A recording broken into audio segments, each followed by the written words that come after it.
You may not yet be familiar with E-Verify, but employers use it to verify whether or not employees, citizens and non-citizens alike, are authorized to work in the United States.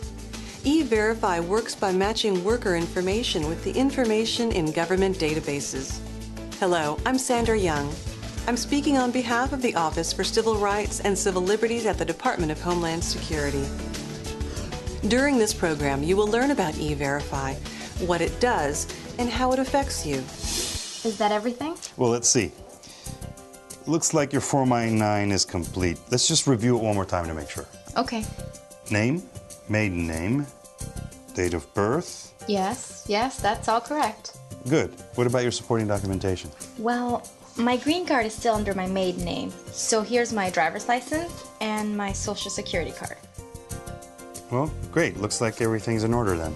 The last thing we're going to do is check your employment eligibility through E-Verify. Are you familiar with E-Verify?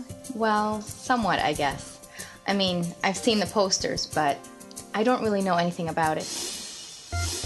Okay, let's start with a brief overview of E-Verify. I will enter the information from your Form I-9 into the computer, and E-Verify will match it to government databases. If everything checks out, your employment eligibility will be verified in a few seconds. And if it doesn't? Well, if it doesn't, it means that there's a mismatch somewhere that needs to be cleared up. But before we get into that, let me just enter the information into the system. Okay. All right. Well, unfortunately, a tentative non-confirmation was returned. It appears the information I entered doesn't match with the Social Security Administration's information. Perhaps it has something to do with changing your maiden name to your married name.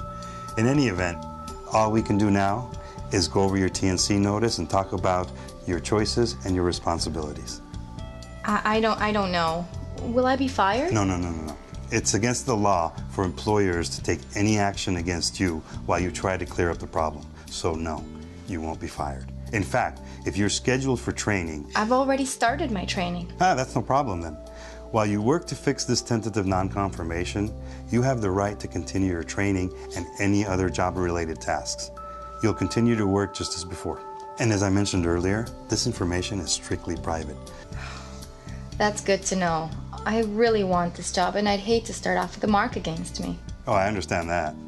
But now that you have a TNC, you have to read the TNC notice and make a choice.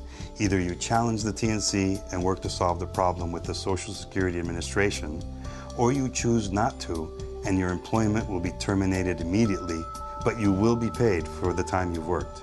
Okay. I'm guessing you want to contest it. Yes, absolutely.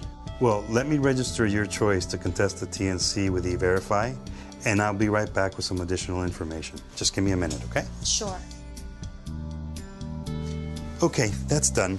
I've printed out your E-Verify referral letter. The letter contains specific instructions and contact information, everything you need to begin resolving your TNC. You have 8 federal workdays to contact them to begin resolving this. And as you can see in the letter, you have contact information for Social Security and help numbers you may call. There are also websites with helpful information you may access online. But the important thing is that you understand it is your responsibility to follow up on this, because if you don't take any action, we'll be forced to let you go. Yes, I understand.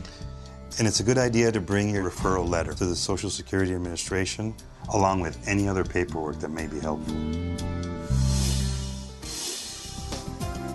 What you just saw occurred a few months ago. And let me tell you, it was scary to hear that the job I was so happy to have might be taken away from me just that fast if I couldn't resolve my issues with the Social Security Administration. Fortunately, I sorted everything out. Along the way, however, I learned several things. Employers must use E-Verify on everyone they hire, even U.S. citizens.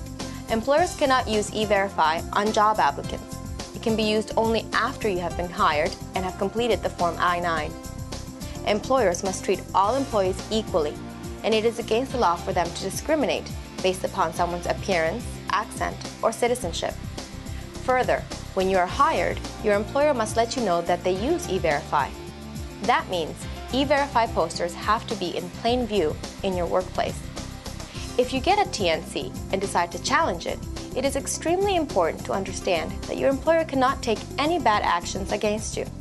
Your employer cannot discriminate or retaliate against you for receiving a TNC.